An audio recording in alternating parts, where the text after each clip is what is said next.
Hello everyone, Miss Carrie here with a spring floral scrapbook layout that you can create using cut file images. Today I'm working with components from the April Hip Kit. This collection is filled with vibrant patterns that have a touch of vintage flair. Alongside the main kit, I'll incorporate the embellishment kit and color kit to showcase how to use two cut files from the Hip Kit Club site. I can't wait to share this project with you. The page I'm creating today will be using the April main kit from Hip Kit and the embellishment kit. As you can see, these are packed full of beautiful pattern papers, die cuts, stickers, cardstock frames, a few vintage elements, and so much more. In addition to these items, I will be using two cut files. Each month, you can download exclusive cut files from the HipKit site. Some of these are only available to subscribers, but there are quite a few that non-subscribers can use once you've completed your registration on the site. I have already cut these out on my Cricut machine. The first piece is a butterfly wreath, which has been cut at 10 inches in diameter, and a backing piece that I cut from vellum. To create the backing piece, I used the contour tool in Cricut Design Space and removed all the cuts inside the butterflies. I've also cut some butterflies from this newsprint pattern paper. This is another cut file from HipKit that I have scaled down quite a bit. Scaling it down required that I remove some of the contours from these images. Removing those contours also allowed more of that print pattern to show. I have selected the print class pattern for my background. The florals at the base create a perfect frame for my butterfly wreath. I have already adhered the vellum backing sheet and the cardstock cut together, and I've added some stitching around this wreath with my sewing machine. I'm going to be layering the smaller and larger butterflies around the circle. I do want some of that wreath to show through, so I'm going to place these on every other butterfly cutout.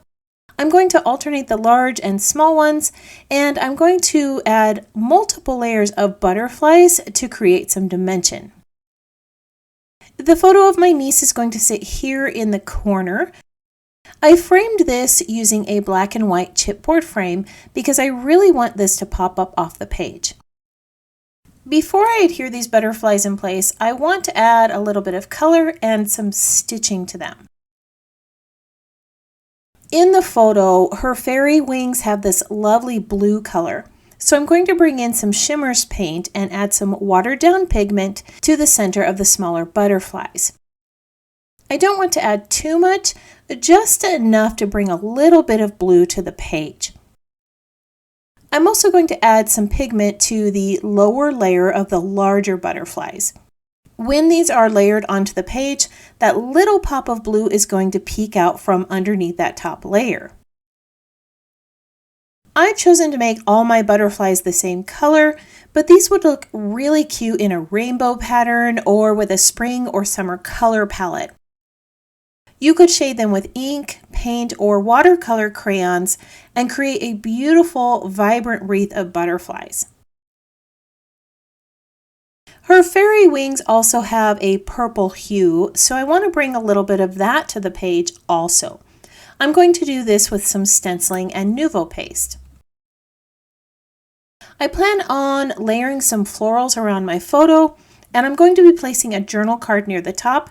So this glitter design is just going to slightly peek out from behind those items. I'm using a silicone brush to apply the paste. I find that it spreads more evenly with the silicone brush than with a plastic or metal spatula. Alright, I'm going to set these aside to dry and start cutting out a few florals for my page. In the main kit, there is a pattern paper entitled Vintage Bouquet. On this pattern, there are some bright florals with typeset print over the top that I want to use because it's going to match the typeset on the butterflies.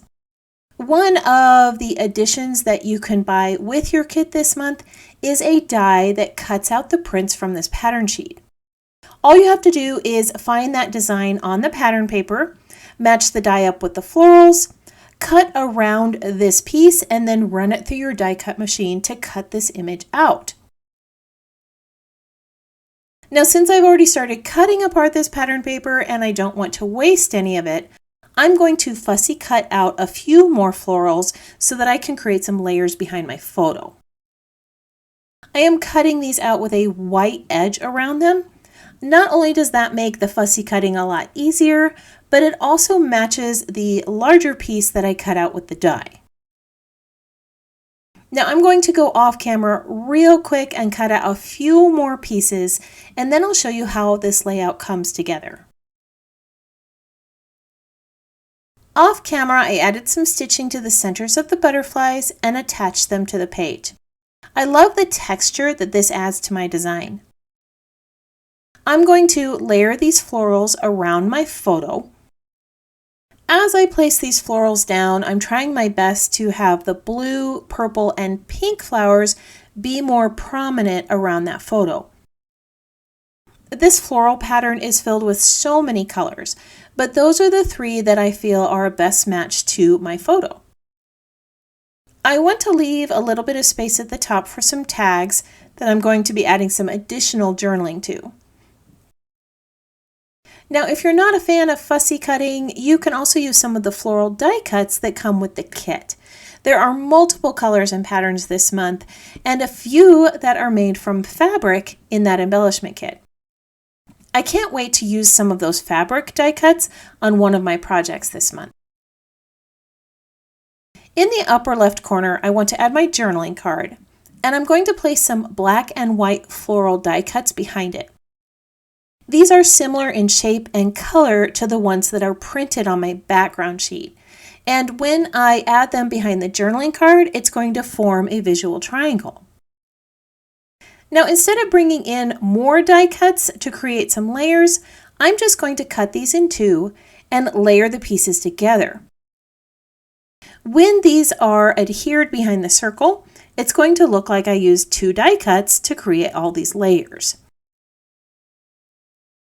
While I finish adhering these elements to the page, I would love it if you tap that subscribe button and let me know that you are new here. If you're already a subscriber, let me know that you're enjoying today's project by tapping that thumbs up icon or leaving a comment below. I always love knowing which technique you're going to try next.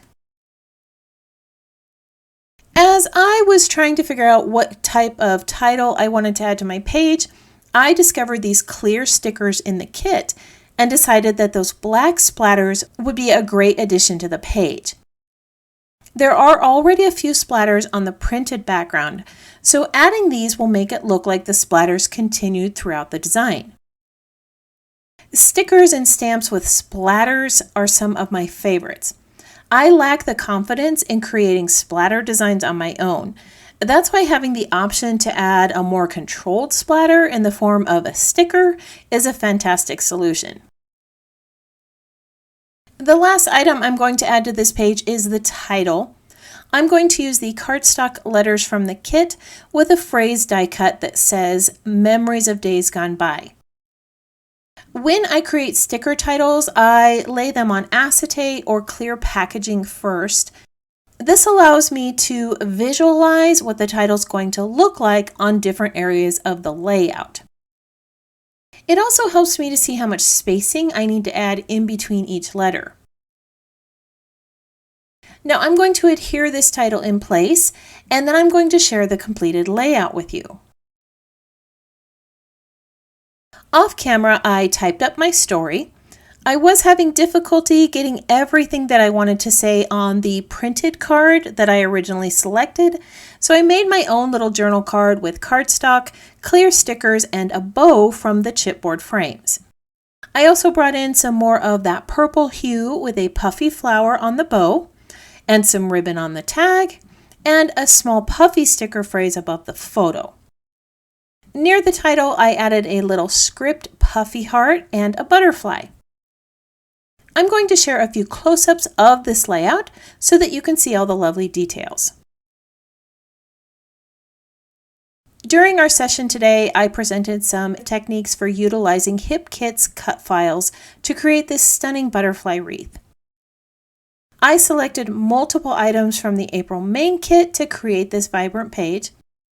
A few of the items I used are not part of that main kit, but if you're a member of HipKit Club, you can save $5 on that monthly kit and 15% on the other monthly items, which ship free with your main kit. So if you want to grab yourself an embellishment kit or a color kit, it's worth becoming a member. If you would like to learn more, I have added details in the description below.